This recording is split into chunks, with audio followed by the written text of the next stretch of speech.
बड़ी ज़बरदस्त और गुड न्यूज़ है पाकिस्तानियों के लिए जापान से। बिल्कुल छोटी वीडियो बनाऊंगा, बेसिक इन्फॉर्मेशन आपको दूंगा। वीडियो आपने पूरी देखनी है ताकि A to Z सारा प्रोसेस आपको समझ आ जाए। ये वीडियो आपको इंशाल्लाह पाकिस्तानी गवर्नमेंट के थ्रू जापान का जो स्किल्ड वर्क वीज़ा है वो लेके देगी। बिस्मिल्लाहिर्रहमानिर्रहीम, अस्सलाम वालेकुम। उम्मीद है आप सब खैरियत से होंगे। जापान पाकिस्तानियों को 14 शोबों में यानी 14 कैटेगरीज में work visa, skilled work visa देगा और जापान में सेटल्ड होने का बड़ा ज़बरदस्त मौका देगा। जापान ने पाकिस्तान को वर्क वीज़ा देने का फैसला कर लिया है और ये चीज़ कंफर्म भी हो चुकी है।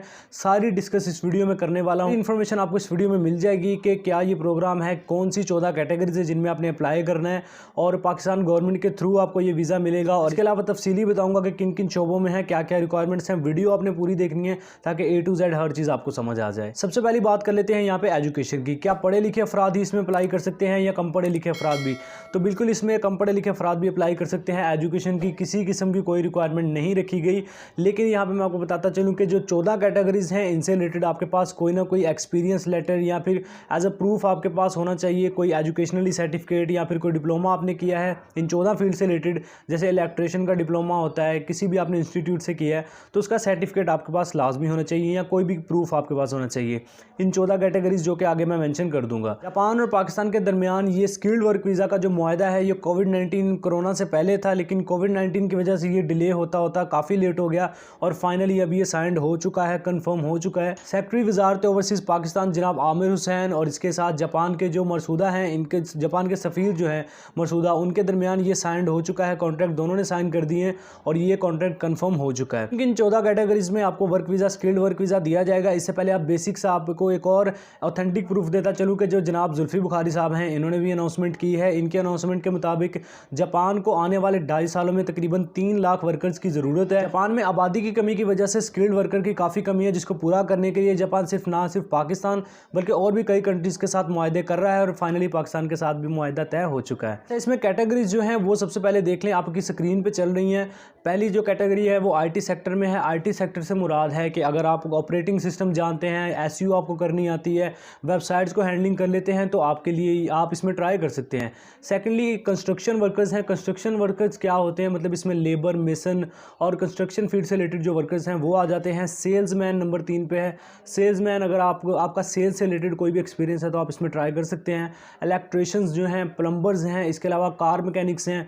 इंडस्ट्रियल वर्कर हैं। इंडस्ट्रियल वर्कर में मुख्तलिफ काम आ जाते हैं, इसमें हेल्पर आ जाते हैं। इंडस्ट्रियल वर्कर है, इंडस्ट्रियल वर्कर में आपको एज ए हेल्पर रखा जाएगा और जैसे जैसे फिर आपका एक्सपीरियंस ग्रो करेगा आपकी वैल्यू भी बढ़ती जाएगी, अर्निंग भी आपकी बढ़ती जाएगी। ड्राइवर्स हैं, ये भी कई कैटेगरीज में हो सकते हैं, जैसे फैक्ट्रीज ड्राइवर हैं, बस ड्राइवर है, तो इसमें कई कैटेगरीज आ जाती हैं। इसके अलावा इंजीनियर्स हैं, डॉक्टर्स हैं, नर्सिस हैं, वुड वर्कर्स यानी लकड़ी का काम करने वाले हैं, लोहे का काम करने वाले आयरन वर्कर्स हैं। आपको स्टील पॉलिश आती है तो आप इसमें भी ट्राई कर सकते हैं। 14 कैटेगरीज हैं, ये स्क्रीन पे मैंने आपको मेंशन कर दी हैं, आप इनको पॉज करके आराम से पढ़ सकते हैं। तो इन 14 कैटेगरीज में से आपकी कोई भी कैटेगरी है, आप इजीली जापान में स्किल्ड वर्क वीज़ा लेके सेटल्ड हो सकते हैं। लेकिन अब यहाँ पे रिक्वायरमेंट इन्होंने क्या रखी है, रिक्वायरमेंट थोड़ी टफ भी है और आसान भी है। अगर आप समझेंगे तो आपके लिए आसान है, वरना आपके लिए ये मुश्किल है। जापान के work visa, skilled work visa के हसूल के लिए सबसे इंपॉर्टेंट जो चीज़ है वो है आपकी बेसिक लैंग्वेज। आपको जापानीज़ बेसिक लैंग्वेज आनी चाहिए। इसके लिए आपको टेंशन लेने की ज़रूरत नहीं है।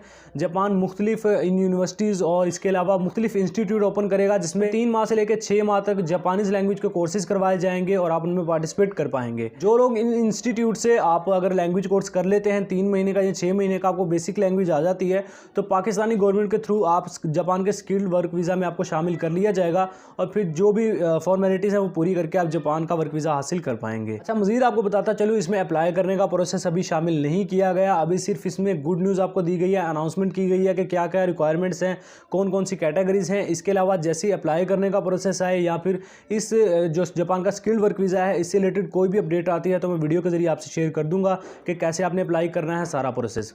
इसके अलावा इटली के सीजनल वर्क वीज़ा के लिए अगर आपको CV फॉर्मेट नहीं आता बनाने का कि आप कैसे अप्लाई करेंगे इटालियन फॉर्मेट के मुताबिक और इस तरह कवर लेटर आप कैसे बनाएंगे, इटली का CV और कवर लेटर बनाने के लिए डिस्क्रिप्शन में लिंक मौजूद है।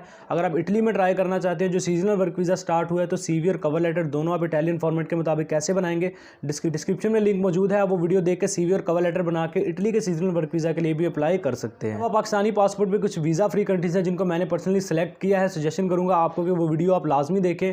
हो सकता है आपके लिए बेनिफिट हो, क्योंकि वहाँ पे इन कुछ वीज़ा फ्री कंट्रीज जो हैं उनमें डॉलर चलता है, कुछ में यूरो चलता है। तो अगर आपको वहाँ पे जॉब मिलती है तो आप डॉलर और यूरो कमा सकते हैं। अगर आपने वो वीडियोस नहीं देखी, डिस्क्रिप्शन में उनके भी लिंक्स मिल जाएंगे, वो भी वीडियो चेकआउट कर लीजिएगा, आपके लिए वो हेल्पफुल साबित हो। ये मैं कुछ भी समझ नहीं आया कमेंट सेक्शन में बताइएगा, मैं आपका रिप्लाई जरूर करता हूँ। वीडियो अच्छी लगी है थम्स अप, चैनल सब्सक्राइब नहीं किया एवरी वीज़ा यूट्यूब चैनल को सब्सक्राइब करके बेल आइकन भी प्रेस कर लें ताकि नई आने वाली इन्फॉर्मेशन और जॉब आप मिस ना कर पाएं। फाइनली यही था, मिलते हैं नेक्स्ट वीडियो में, तब तक के लिए अल्लाह हाफिज़।